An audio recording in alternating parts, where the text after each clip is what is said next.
that the sun shines down its power to all the world and makes the wind blow strong as it will. So lovely earth can stay lovely still. Hello, ladies and gentlemen. This is Energy Week with George Harvey and Tom Fennell, the famous Tom Fennell, in the flesh. And I received a compliment from Dick DeGray, who said I was a star. Ah, very good, yeah. Coming from Dick DeGray, it's truly a compliment. It is indeed. So he says that he catches the program once in a while. For those of you who are watching this from Alaska, Dick DeGray is a select board member from Brattleboro, The Vermont. quintessential select board The member. quintessential. He's the one person on the select board everybody knows. Yeah. And he does his homework. He does. I can't deny that. So anyway, here we are, pretty much ready to go, I think. And I have to get my computer going here because I didn't have it. Okay. We're So going to start every off day, with a picture. Well, start out with a picture. Let me do my spiel. Do your spiel. Every day I get up early, and 4 o'clock or so, and sometimes 3, and I spend about 4 hours looking through the news of the day relating to climate change and energy primarily, and climate change secondarily. And I find articles. Each article I put together a 50 or 55 word synopsis, and I package that with a link to the original article, and I post 10 to 15 of these things every day at my website, geoharvey.wordpress.com. That's GeoHarvey. And you can go there and find the articles that we have, that we talk about here, and I will try to keep track of the dates. Today, when we're recording this, is the 1st of September, and so... What's going on here? We got a ghost. We have a ghost. I don't know. I don't either. Ah, there you go. He went away. He went. Something's going on in the studio here, and I'm not altogether sure what it is, but it's not a ghost. I can assure you of that, unless they're electronic ghosts. Yeah, I just want to interject here a second. We don't have time to discuss these articles in depth. Boy. Yeah. And some of them are in depth. There's some good stuff there. Yeah, some of them are fun. Yeah. Some of them are really fun. And there's a couple of those this week that are just fun. Just good ones. So feel free. That one about Costa Rica, I think, is just fun. Oh yeah. Feel free to look them up. Click on the link. They'll come up and you can read them in their fullness. In their fullness. And some of them are pretty. There's 5-6 pages there. Some of them. Are absolutely. Really and here is our picture of LNG carrier Galea. Let's get this. And honestly, this picture is about something that's happening in the Western Hemisphere, but it's. I think that picture is in Shanghai. I don't know, but this comes from the Prince George Citizen. Got a title on that article? Yeah, liquid natural gas may not reduce carbon emissions. How do you like that? Everybody's been promising us that natural gas would be better than coal, but maybe it's not true. A study raises questions about how much exports of Canadian liquefied natural gas would reduce carbon emissions abroad, a core justification for developing such an industry. The C.D. Howe Institute report said Canada's LNG exports would likely increase emissions in most potential markets aside from Asia. You got to look here not at the gas. You got to look at the whole stem to stern situation. Absolutely. Because it takes energy or power to cool it to a liquid. Yes. Okay? It takes energy for the tankers. Yes. And when you count all these things together, it's not the gift that they want us to believe it is. Actually, a lot of people say even if you don't ship it, it's still not the gift because you've got methane emissions coming from the fracking sites where there's a lot that's always amazed me because that's lost revenue for these companies. Why don't they do something to capture it? I don't know. I'm sure they are, but they're not doing enough. They're not doing enough. Because we both know there's a lot of it escaping into the air. Well, what I've seen is it's in some places it's as much as a third. That's significant. That is significant. You know, it's like I'm running a store, and a third of the revenues that I could be getting are going up into the environment and making things messy. Okay, should we go on? Yeah, this just gave me a click here. There's been an explosion down with the SpaceX. Oh no! It's apparently instant news. You're getting something on this. Wow. Well, whatever it is, you'll be hearing about it on the news for sure. You can date where we are and when we are, but just by the fact that we've got that particular thing coming in. Our next item is from vtdigger.org.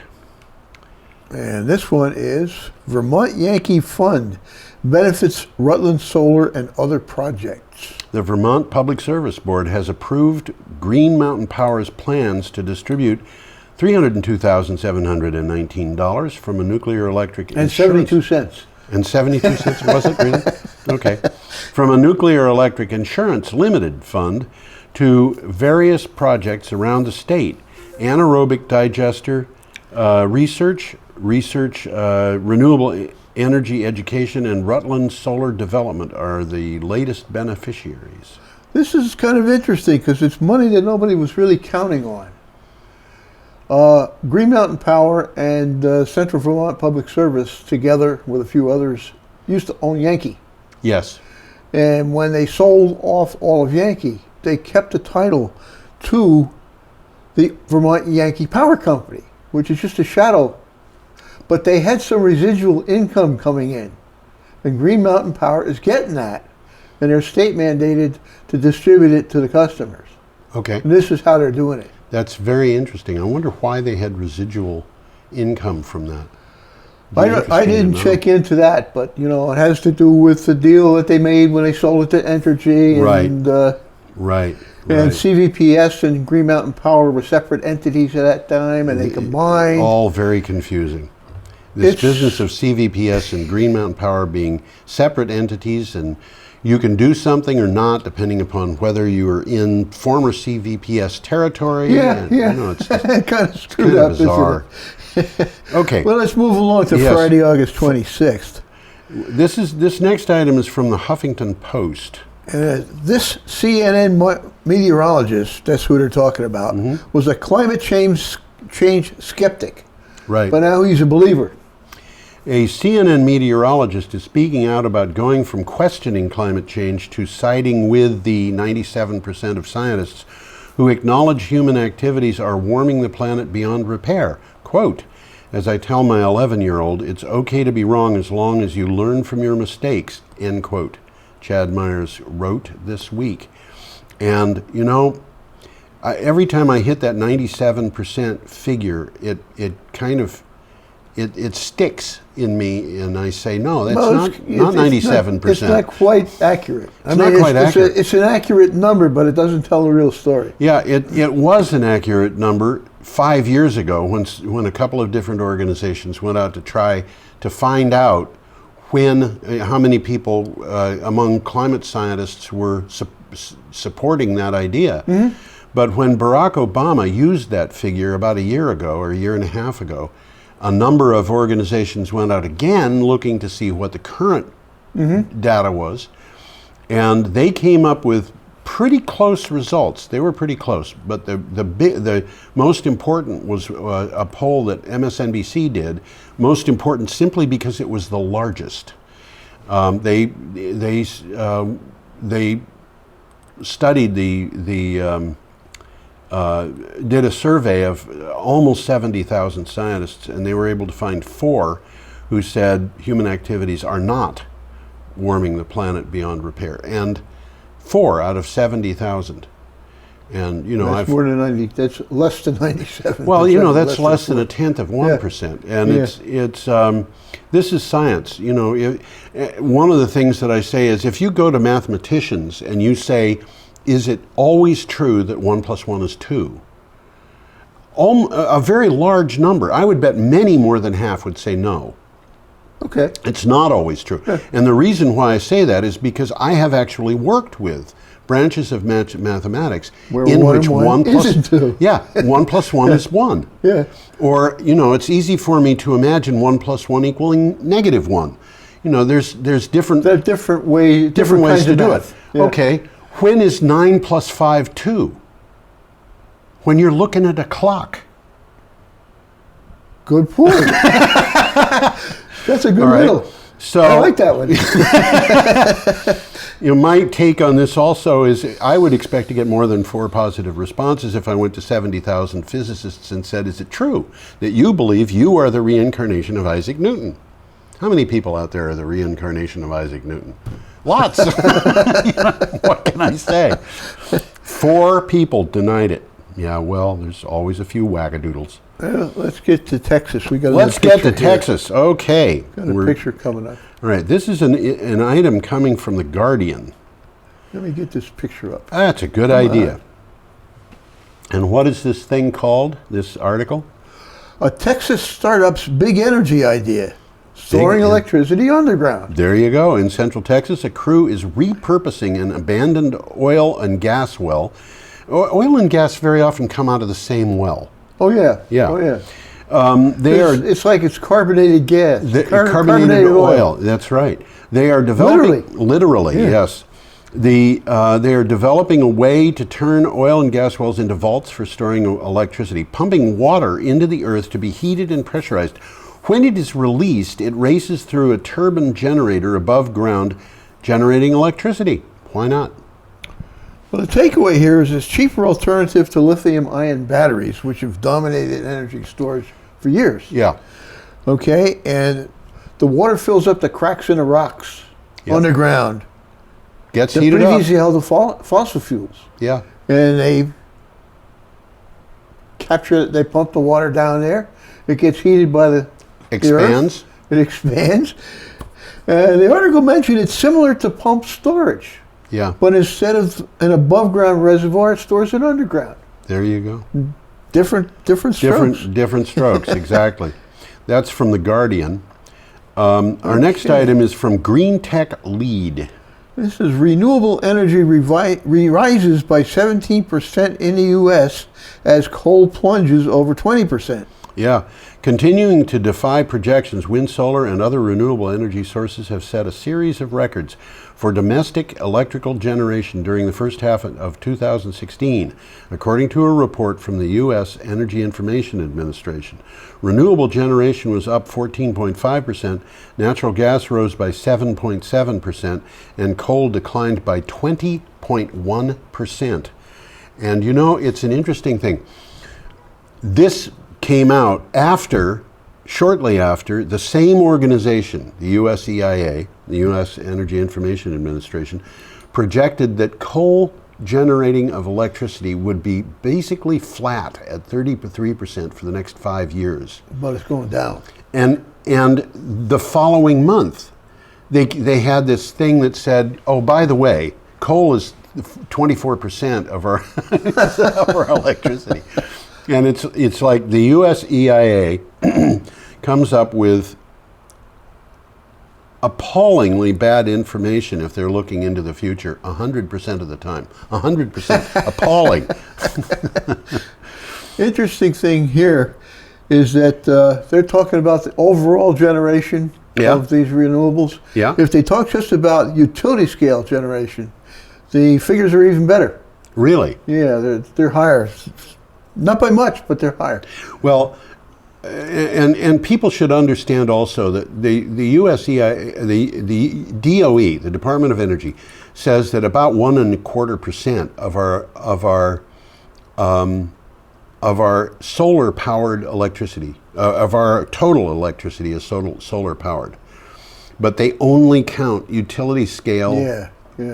Solar, and they define that as being solar farms that are, depending upon why they're using the data, they have a cutoff at 1 megawatt or 5 megawatts. At 5 megawatts, it means that there's not a single, there's no solar in Vermont. Figures don't lie, but liars figure, right? Yeah, well, figures do lie, and liars figure. But it's like, this is one of the reasons why their projections are so bad, is because they've got limitations put on things. Anyway, But the takeaway there is that the renewables are growing, yes, and it's fast. It's partly because of green outlooks, but it's more likely because of economy. It's because of money. It's because of money. It's the cost of solar power, and the cost of wind power has gone to on average 2 cents per megawatt per kilowatt hour. That's incredible, isn't it? And if you want a source for that, I can give it to you. It's the 2015 Wind Technologies Market Report, which is issued by the United States Department of Energy. And you can just Google 2015 Wind Technologies Market Report. It's fairly long, but you'll find in there the cost per megawatt hour. $20 per megawatt hour is 2 cents per kilowatt hour. And that is the price of wind power in long-term power purchase agreements. So if you buy one of these things, that's the price you're going to pay for the next 20 years. Time, yeah. And in a situation where you've got community aggregation or something like that, as they do in Massachusetts, a community can buy its power for the next 20 years at a price which is very low. And that, in turn, if you look at it, and you could look at Lazard Associates' levelized cost of electricity, and again, if you do a Google search on LCOE, or levelized cost in electricity, you can get to Lazard Associates' graph for 2016. Lazard Associates, in my experience, is the organization which is most quoted, and it's a market organization. It's a financial organization, so they're probably going to try very hard to be accurate. And they say that the lowest cost fossil fuels are upwards of 4 cents per kilowatt hour, 4.5 cents per kilowatt hour, and solar is starting to beat that. It's getting there. It's actually past it. It's marginally past it. Yeah. But it's we're getting to a point where renewable energy is the cheapest energy we've got. So why not use it? And well, the reason is because not enough people are making enough money. Well, but that's changing. A lot of the reason is because they signed the contract for the natural gas power plant 2 years ago. Yeah. And they have to accept it. Yeah. So they're having it go online, and that's where the natural gas plants that we've got today were not organized 6 months ago. They were organized a couple of years ago. Yep. So we'll see how that goes. Okay. Well, let's come back to Vermont here. Vermont, by golly, home, North American wind power. A new transmission collaboration to bring renewable energy to Vermont. The Vermont Green Line says that sounds like a bus company, doesn't it? We don't have a green line in Brattleboro, do we? We have a red line, a blue line, and a white line. We got a white line, yeah. Yeah. The Vermont Green Line has entered into a partnership with Citizens Energy Corp to give low-income Vermont residents access to large quantities of renewable energy. Citizens Energy will finance its share of the Vermont Green Line and use its profits to help those in need in Vermont. Again, this is from North American Wind Power. There's a couple of hidden takeaways here. Yeah. Citizens Energy is run by Joseph P. Kennedy II. Okay. Who's Bobby's kid. Yeah. Okay. Yeah. And Citizens Energy has been helping basically under earning people from its inception. That's what it's doing. Was he a congressman at one point? I know one of those kids was. I'm not sure. All right. But anyway, Bobby has got 2 kids, both of whom are influential. Yeah. And this is Joseph P. Kennedy. This is Joseph P. II, named after the grandfather. Right. Okay. And the uncle who died in World War II. Right. Yeah. So anyhow, that's part of the story, is what this Citizens Energy company is doing. And the other part of it is technical. This Vermont Green Line, instead of running a over the ground transmission line over the mountains and through the woods there. Yeah. This is all underwater and underground. Yes. And it's underground in highways. Yes. So if there's a fault, they could drive right to it and fix it. Yes. I mean, they're doing things right for the first time. I think, and this is how they've done it in Germany. For years and years and years. years, they've been burying their electric lines in Germany. It's more expensive to do it. It's more expensive, but by at golly, least to begin. that's why they've got such. It's one of the reasons why they've got such reliable power in Germany. Yeah. Yeah. Underground is more reliable. Underground is more reliable, and ultimately it's cheaper because People don't shoot at the insulators in hunting season. Oh man. Okay, we're up to Saturday, August 22nd. I bet you we got a picture here. We do. There it is. Let's pull that one up. Let's do it. Alrighty. Get rid of me and have the flame on television. Okay, this is from Bloomberg BNA. This is an interesting story. Yes. And it's a little bit alarmist, really. Fracking linked to sinus, migraines, and fatigue. Yep. Hydraulic fracturing and unconventional natural gas development may be associated with health issues such as sinus problems, migraines, and fatigue, according to a peer-reviewed study. The study acknowledges its own limitations and says more research is necessary to determine whether fracturing caused the symptoms. That's the clue there. That's the clue. And this is They're something... associated, but is it a cause and effect? Yeah. And we don't know that yet. This is something that I think everybody should understand. You know, I've heard anti-wind people say, well, 2 people rented a cabin near a wind turbine and they were sick all weekend. Their ears fell off. No, but you know, I can think of a bunch of reasons why a couple of people in a cabin might be sick for a weekend, including drinking bad water while they were driving to the place. But you know, that's not scientific. Scientific means that you've got to have an organized study, and honestly, I think unless you've actually seen one of these scientific things done, you don't realize how complicated it is and what the issues are. But well, this report compared health issues that the patients reported to their geography, to their proximity to wells. Do you remember how many patients were involved in this? I don't remember, and I don't have a note. It wasn't enough. No, it wasn't a huge amount. It wasn't a huge number. What they do is they do preliminary studies that will involve at the least hundreds of people, probably thousands of people. And you know, I remember a study that was done on property values and wind turbines, a set of studies. There were about 8 of them that all kind of said property values are unaffected by wind turbines. But every one of these studies said, but we have not really examined more than 7,000 sales. So we haven't seen as big a number as we need to be able to draw conclusions. What's going to happen here is this is a suggestion, right? And they are going to inspect it further, right? And that's the news, which is a good idea. Is that what they think there's a possible link, and they think that it should be investigated. By the way, after those wind turbine studies, the state of Massachusetts commissioned a study by Lawrence Berkeley National Laboratories and the University of Connecticut of wind turbines in Massachusetts, and what they looked at, as I recall, was 133,000 transactions, and they came up with results that they think were reliable, and which said that there was a marginal increase in property values from proximity to wind turbines. That's almost unexpected. Well, it is still for a lot of people. I asked Jason Cooper about this. Jason Cooper is a local property manager for anybody who is, you know, watching this show. He keeps on top of energy issues too. Yeah, he does. Drives a Tesla.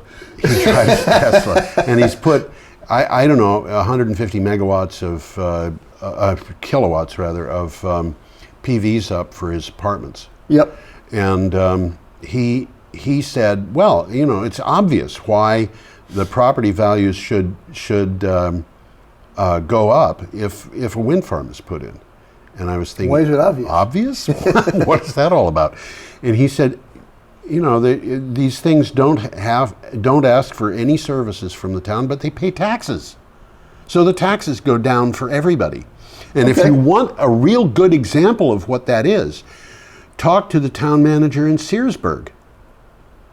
Is there a town manager? There is. I actually called him and I said, "What does this do for you?" And he said, "Well, you know, we're able." I bet you they get significant tax revenue. They're getting tax revenues from something like 11 wind turbines, and you know those turbines are millions of dollars each, and there's only 90 people who live in Searsburg. Yeah, not a lot of people there. So they've got revenues coming in, and what they're doing is they're putting half of those revenues toward, whatever expenditures that they have to make on their own infrastructure, such as buying a truck for the town or something, and the rest of it is going to reducing property values. And I don't think anybody in Searsburg property taxes. Yeah, right, reducing property values. I don't think. Gotcha. Yeah, you did, and so did everybody out there. Okay, let's escape that and go to our next item, which is. Well, it's a bombshell. Yeah, this is from an organization called This Is the West Country. And the bombshell is, drum roll. Drum roll. Britain doesn't need Hinkley C to meet energy quota. Wow. Now, we've talked about Hinkley C a lot. Yeah. So everybody knows what Hinkley C is now. Not everybody. But, I mean, there are probably people who are tuning in on this show for the first time. Out there in Arizona or something.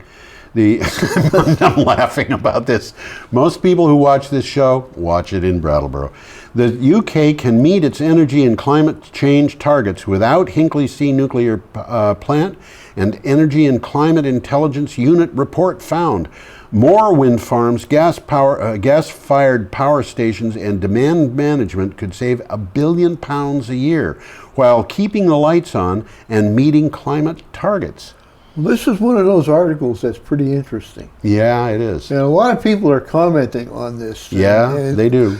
If you've been watching this show, neither of us thinks that Hinkley C is ever going to be built. I mean, honestly, I think Theresa May is Theresa May is going to China.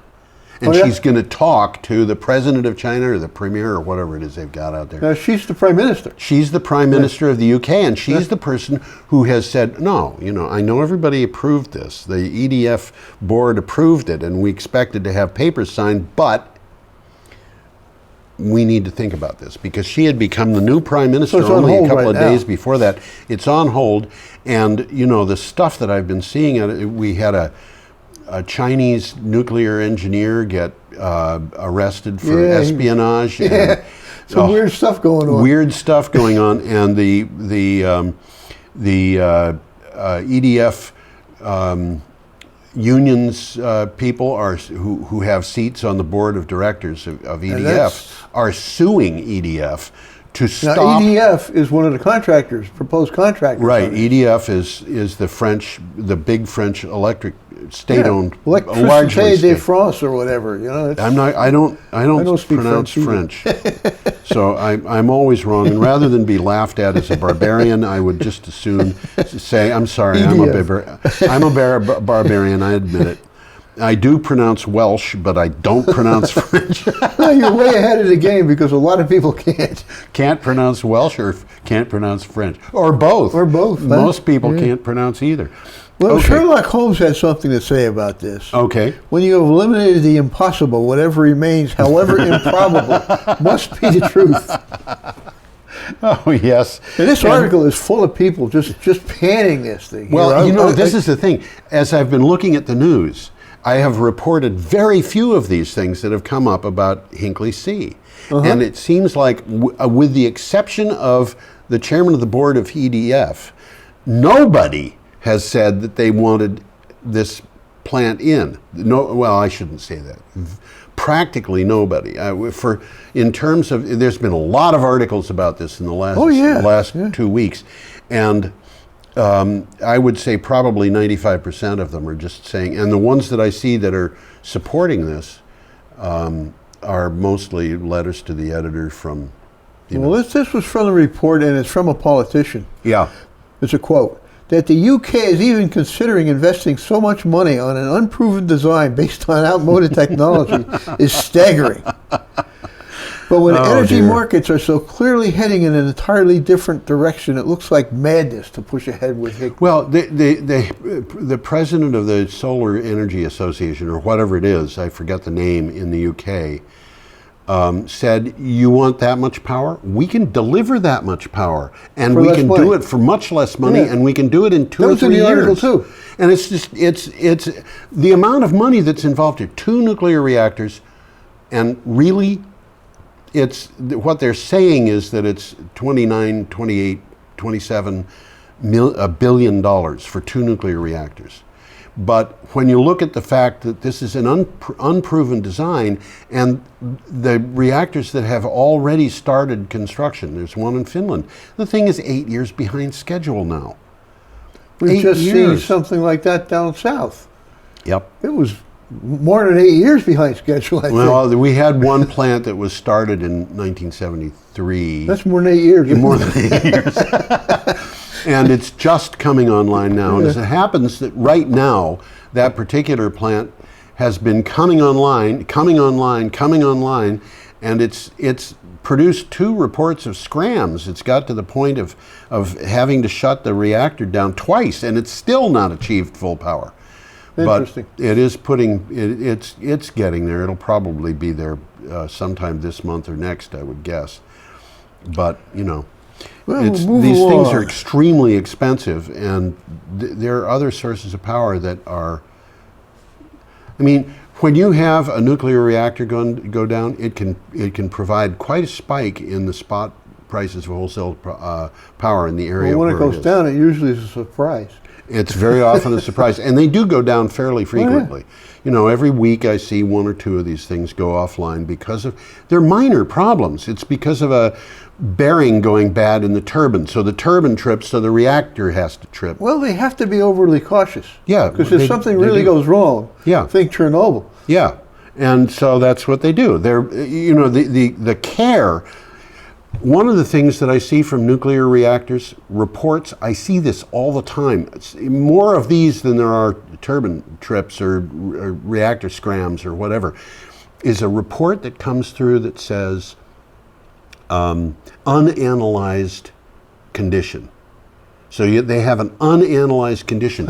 What they've got is they've got people sitting there thinking about what can go wrong, what can go wrong, what can go wrong. What happens if a tornado picks up a tree and jams it right through that doorway? And then if they say, wow, I don't want that to happen. I never thought about that. The never thought about that before gets reported as an unanalyzed condition. Okay. And the report goes to the Nuclear Regulatory Commission, and then it's published in their daily publication of event reports. So this kind of skews things, doesn't it? Oh, you know, they've had over 50,000 of these event reports over the year. But the overwhelming majority of the event reports have nothing to do whatever with nuclear reactors. I mean, if you have a guy coming in and he tests positive for alcohol or a drug, that goes into an event report. Yeah, okay. You know, so they're really strict. They're really careful. Well, I have to hand it to them. I'm happy to hear that they are careful. Well, the problem that I've got is they haven't thought of all the things that they need to think of in these unanalyzed conditions. No, that's not even possible. Yeah, which is why we've had 11 meltdowns. We've had 11, huh? 11 meltdowns. I can name them. That's not generally known. No, it's not. We've had 500 reactors, a little bit more go online, 11 meltdowns. 2% chance of a meltdown. So you go, you know, you have somebody say, I'm going to build a nuclear reactor next door to your house. And you say, how safe is it? And they say, there's only a 2% chance that it's going to melt down. I don't think you're going to get much support for that. And historically, you know, they've said very different things from that. And so their historic level of accuracy is, I think, has something wanting. Anyway, we're up to Sunday, August 28th. And we have a picture coming up, and this is something, I love this picture. I'll tell you why in a minute. This is from Motley Fool, which is an investment publication. One big oil company sees a bright future in renewable energy. This is a fascinating article, don't you think? Well, it is. Yeah. This is Total, the French oil company. Yeah. And they're big. They're big. Well, there's no such thing as a small oil company. Yes, there is. I have news for you. There's a lot of them. Over the last 5 years, French oil and gas giant Total has acquired stakes in solar giant SunPower and battery integrators Stem and SunVerge, and has bought a battery company called Saft. Eventually, these companies could create a vertically integrated renewable energy giant of the future, replacing big oil. Wow. What does that tell you? It's kind of changing their business model, isn't it? I guess it is. That picture, do you see anything wrong with that picture? I actually think that picture might be a computer-generated thing. You mean? No, I don't know. Okay. The panels are in the sun, or most of them are. Well, that's okay. You know, I'm not thinking of that. But, you know, just think about this. You've got a couple sitting on a porch. The sun's going down. They're sitting in the sunlight. They've got solar panels on the roof. And they've got all of the lights on. And everybody I know who's got solar panels on the roof values that electricity. And they would not turn all the lights on while the sun is shining in their eyes. All righty, I hear you.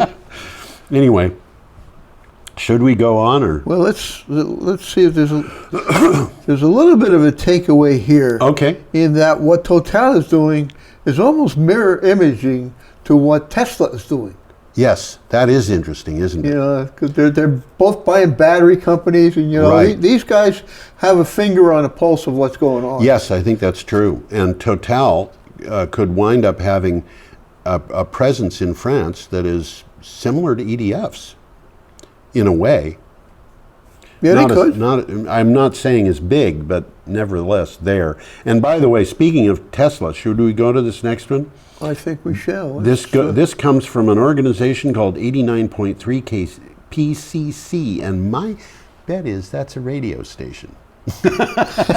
Not only that, but an AM radio station. It's a public radio station. Yeah. Yep. Okay. Tesla clears antitrust hurdle in $2.6 billion deal for Solar City. Wow. Tesla Motors moved a step closer to it in its bid to buy Solar City after federal regulators said the $2.6 billion deal does not present antitrust concerns. According to Reuters, the Federal Trade Commission quickly signed off, quote, because the merging companies have few or no overlaps. This is a deal that was announced earlier this month. It was reported on August 28th, 27th, but so it was in earlier August, so less than a month before the report came out. There's a quick takeaway from the article. On top of building cars, the company says it wants to produce renewable energy that can power them. Well, that makes sense. Yeah. You know, that makes a lot of sense. Yeah. And there's another little takeaway that was buried in there. Tesla's CEO, Elon Musk, Right. is Solar City's chairman. Yes. Now, before this happened. Yes, he was. Yeah. He's its largest shareholder. Yes, there and you it's go. owned by his cousins. Do you say? Yeah. So Is that called nepotism? a little bit strange here, but Well, no, they've all worked together in producing both of these companies. They're there's just nothing putting them illegal together. about being a cousin, I don't think. No, I don't think there is. If it had been a government doing this, it would have been a different matter. But anyway, we are up to Monday, August 29th. Yeah, we got a nice picture coming Wow, up here. look at this picture. And by the This way, is an impressive piece of rock, isn't this it? impressive piece of rock, but it's also an impressive piece of writing in the Grand Junction Daily Sentinel. Aha. Got a title on this? Public Lands and the Next President. Yeah. And this was written by Mark Udall, who used to be a senator. And a member of the House of Yeah, Representatives before congressman that. before he was a senator, right? The GOP platform, approved by the party in July, calls for the sale, privatization, or transfer of public lands, including the national parks and monuments. Talk about un-American. This is ridiculous. This is absolutely appalling. It's so bad. The GOP is un-American. This is not anti-patriotic. They're going to sell Yellowstone. How can they do that? How can they do this? You know, I was sitting there saying, are they going to sell Arlington Cemetery? Yeah. I don't think they can, because that doesn't belong in the other stuff. That belongs to the Army Corps of Engineers. Oh, does it really? Yeah. I didn't know that. Okay, but the party's nominee also poses serious risks to our public lands through his denial of the science of climate change. Well, there you go. Thank you very much. By the way, we won't be reporting on this in our news segment, but I can manage it. You know, he went to Mexico yesterday and talked to Well, I know Vicente that. I don't know what Fox. happened yet. Vicente Fox said that he was totally crazy. And so, you know, what can you say? Quick quick takeaway here from the article. Yeah. It's worth this is a good adage. Yeah. We don't inherit the earth from our parents. We borrow it from our children. I think that's a very good point. Yeah. And this is something that I was a Republican. I was a Republican. You know, I'm not a Republican anymore. I can't go with these people. They're horrible. I was patriotic. Well, I still am patriotic. I'm really annoyed with them because they're not patriotic, but they claim to be. They are, I'm sorry. I was a life member of the National Rifle Association until they endorsed Donald Trump. I'm not anymore. Well, again, a quick takeaway from the article. Donald Trump has said he would eliminate the Environmental Protection Agency and called it a disgrace. Yeah, well. Okay, he's called the historic Paris Climate Agreement one-sided and said he would try to renegotiate the landmark accord. And finally, he has pledged to overturn the president's actions to help reduce carbon emission. Yeah, well, he wants carbon emissions. I think he wants votes is what. Well, he wants votes. He wants votes in West Virginia. That's not going to make him president. Yeah, yeah. You know, I don't know. I honestly think that... Well, he's openly said we're going to reopen the coal mines. It ain't going to happen. And his running mate has said the same thing. Yeah. No, it's not going to happen. Coal is too expensive to be used for a power source, and I think that's true with or without. And all you've got to do, look at mountaintop removal mining, and see what that looks like. Oh, I've seen it. It's horrible. Appalling. And it's gotten worse since I've seen it. Whole mountaintops are removed. 500 of them in the Appalachians. And what do they do with the rubble? They dump it in the stream. They dump it in the stream. You have 150 feet deep pile of boulders in a stream where there used to be frogs. Yeah. You know, I mean, it's appalling. And why? So we can have our I don't know. I'm just, the idea that people would be so full of spite and hate and distrust and so forth that they would nominate a person of this. Why do they nominate him? Because he wants to build a wall between the United States and Mexico. Yay. Well, you know what? If he's elected, I have a feeling that wall is going to go up, but it's not going to go up on U.S. soil. It's going to go up on Mexican soil because Vicente Fox is going to say, I want to keep people out of here. I don't want a bunch of Americans jumping, American wetbacks coming to Mexico. Except he wouldn't say an American wetbacks. He'd say North American. North America, yeah. Good deal. Yeah. Okay. Well, let's move to Australia here. Okay, and this is from Renew Economy. A territory, or the territory, well, I'll get into that. Territory election result puts winds and solar ghost flow governments in a minority. And you're going to explain what the territory is. Well, this is the Northern Territory. It's one of the states. It's a territory like the territories in the United States were before they were states. Before Alaska was a state, Hawaii was a state. There's a couple up in Canada right now that are still the Canadians have provinces and territories, that are territories. The comprehensive win for the Labour Party in the Northern Territory election means that the state and territory governments proposing ambitious renewable energy targets are now in the majority in Australia. The new chief minister, this is the chief minister of the Northern Territory, who favors renewables, replaces one who loudly supported coal seam gas and fracking technologies. Well, we've talked about this before. In Australia, the state and territorial governments tend toward renewables. And this article says now they're in the majority. Now they're in the majority. And the federal government in Australia has been very much in favor of fossil fuels. Right. It has in the past, and it's the federal government was very much in favor of coal, renewable energy until Tony Abbott was elected. And it was at that point that they suddenly they swapped. Huh? They jumped. They changed directions. Well, there's a lot of coal in Australia. There's a lot of coal, and Tony Abbott said we're going to be the market for coal for the whole world. We're going to sell coal to everybody. And nobody wants it. Well, the Chinese have said they don't want it anymore. They're going to stop coal imports. And the Indians are saying, well, we would take coal imports, but we want to develop our own coal mines. Yeah. Anyway, there it is. Should we go on to the next one? Yeah, this is this is a very interesting picture. This is a nice picture, and it comes from Renews. You look at that quickly, and you think, what a funny looking windmill. Yeah, right. But it's not a windmill. It's not a windmill. Nova hails the world's first tidal array. First tidal array. Nova Innovation has put power on the grid from a pair of 100 kilowatt tidal turbines. That's a 100 kilowatt turbine there. In the waters of Shetland. As turbines go, that's not very big. Well, compared to wind turbines, Yeah. it's gigantic. Because I'm sorry, kilowatt, thinking megawatt. This is not very big. Yeah, as turbines go, this is not very big. In the waters of Shetland, the device developer said the 2-unit Blue Mill installation is the first offshore tidal array in the world to deliver electricity to the grid. The initial M100 turbine was installed off Shetland in March, and the second one was just installed, and they're tied to the grid now. And I want to say, I actually did the research to find out whether this name, Blue Mill, was correct.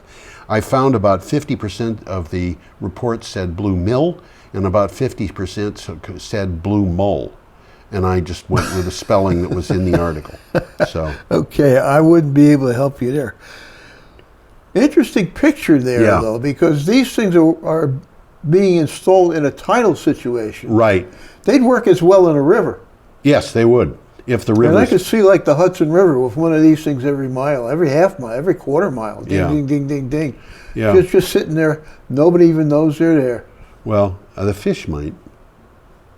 They might. They might. They'd figure it out. But you know, there's a lot of different ways of getting power from moving water.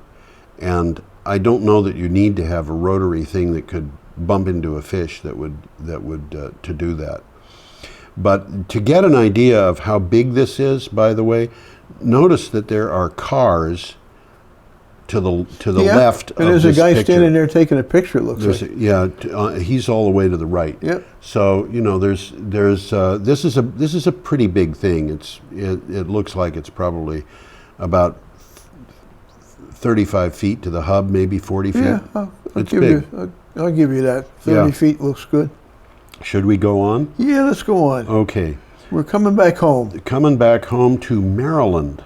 Still, U.S. wind moves one step closer to bringing offshore wind to Maryland.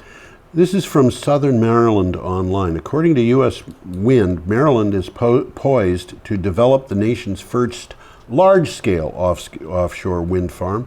The 750 megawatt project would have 187 turbines, producing power for more than 500,000 homes. The company is surveying and installing a meteorological station to assess wind conditions at the site.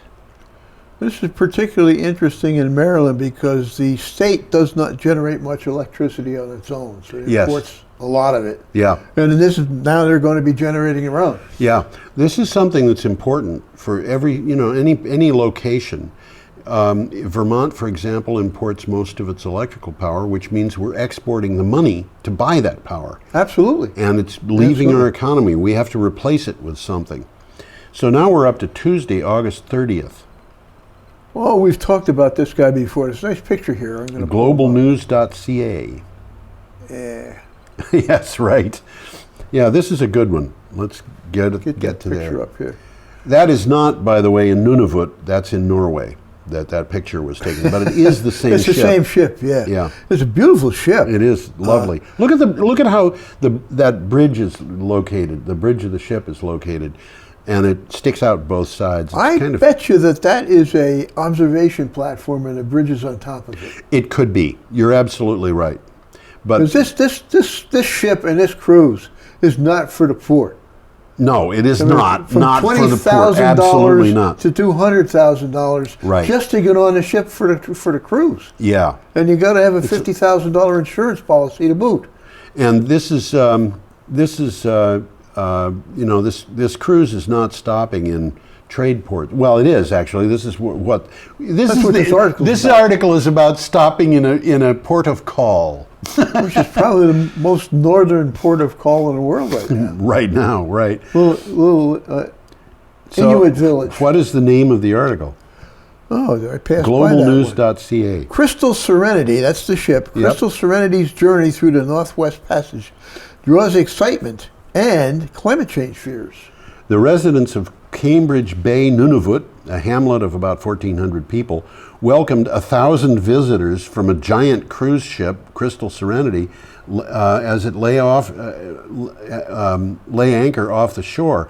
In the past, any ships that traveled through the region needed the help of icebreakers. However, now, with a record sea ice loss in the Arctic, there isn't any need for them. That's interesting. It's scary. There's a quick takeaway here. While a voyage to a rarely explored part of the world sounds exotic and thrilling, there are some who worry that sending more ships to the north will only exacerbate the problem of a warming climate and a changing environment. Right. They take advantage of climate change and they cause even more climate change. Yes. That is an enormous problem and also a terrible irony. Yes, it is. I remember back around 1969, do you remember the SS Manhattan? No, I don't. SS Manhattan was an oil tanker, Okay. and they were going to use the Northwest Passage to get oil from Prudhoe Bay Okay. and bring it to New York. That makes sense. And Sort of. they had a bow that was fitted so that they were their own icebreaker. Okay. And they actually did the journey. They didn't get stuck. They did not get stuck, Okay. but they were not willing, or for some reason they could not, carry the oil. And I think the problem was they were sailing through waters that were technically inland waters in Canada, and the Canadians didn't want them to be. We don't want that oil. We don't want that oil on Yeah. our shore if you Yeah. get caught in the ice. Yeah. And so they came back with a token load of 1 barrel of oil. This big, huge tanker. So it was the whole thing was a pilot project. It was a pilot project. They never tried it again. Interesting. Yeah. Okay. Go on Moving along to here. the Gazette. Okay. Okay, Iowa board approves a $3.6 billion Mid-American wind farm. Wow. The Iowa Utilities Board has given Mid-America Energy the green light for the Wind XI, or Wind 11, I guess it's Roman. It's numeral. 11, yeah, I think it is. The I utilities. tried to figure that one out. Yeah, the utilities planned $3.6 billion wind energy project, the largest renewable energy project in the state. The project is part of the Des Moines-based Mid-American's goal to reach 100% renewable energy for Iowa customers. So there you go. Well, the overall project is calls for a construction of 1,000 wind turbines with completion by the end of 2019. Yeah. Well, there's a lot of wind in Iowa. Yes, there is. And It's already, I think, 35% of the electric supply comes from wind. this is going to increase that. Yeah. Yeah. And wind power out there is very, very popular. 90% of the people want more wind power from one of the. Well, this things one that here, are Wind 11, is going to add up to 2,000 megawatts. 2 gigawatts, that's a lot of power. That's a lot of power. Okay, should we go on? We've got limited time left if we're going to stick within an hour. Let's move along. Okay, Clean We're still on Technica. We're still on Tuesday, so we're still on catching Tuesday. up. Yeah, we're catching up.